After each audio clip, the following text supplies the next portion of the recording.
રાત્રે 8:30-9 વાગે મારું લાઈવ ચાલતું હતું. ત્યાંથી એક હિન્દુના દીકરાએ મારો નંબર લીધો હશે. દિલ્હી સ્થિત ચાણક્યપુરી વિસ્તારની આજુબાજુ ઓવરબ્રિજની નીચે 500 મીટરના પેરેગ્રાફમાં એક બાજુ રસ્તા પર મસ્જિદ અને એક બાજુ મંદિર. ઓન ધ ટાઈમ એટલે કે એ સમય પર દિલ્હીમાં કેજરીવાલની સરકાર હતી. તો હનુમાનજીનું મંદિર તૂટે છે સાહેબ, રોડ ઉપરથી, અને મસ્જિદ એમને એમ ઊભી રહી હતી. બધા જાણીએ જ છીએ કે પૂર્વ મુખ્યમંત્રી દિલ્હી કેજરીવાલજીનો બહુ જ વધારે પડતો પ્રેમ વિશેષ સમુદાય પર છે. એનાથી મને કોઈ તકલીફ નથી. મને તકલીફ એ છે કે હનુમાનજીનું મંદિર તૂટે કેવી રીતે. તો એના માટે એક સ્પેશિયલ લાઈવ કર્યું હતું.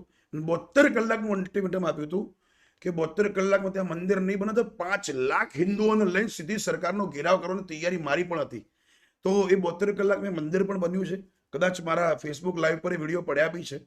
એટલે આ બધી યાદગાર પલો બહુ છે જે અમુક ટાઈમ એ વસ્તુઓ જોઈને ફરતી એક જુસ્સો વધે. એટલે તમે કેજરીવાલની સરકારને મોરો દીધો એમ થયું ને? એના કરતા બી વિશેષ યાર કે a sparrow never can be a Falcone યાર. દેવાજ બી ખાવડે કહે છે કે ચકલા કોઈથી બાદ ન થાય યાર. એટલે બાદ તો સાહેબ ઉપર જ હોય. આવા 550 કેજરીવાલ આવે ને જાય, એનાથી આ હિન્દુ સંસ્કૃતિને કે સની ગિરીશ કુમાર સાનો કોઈ ફેર નથી પડતો.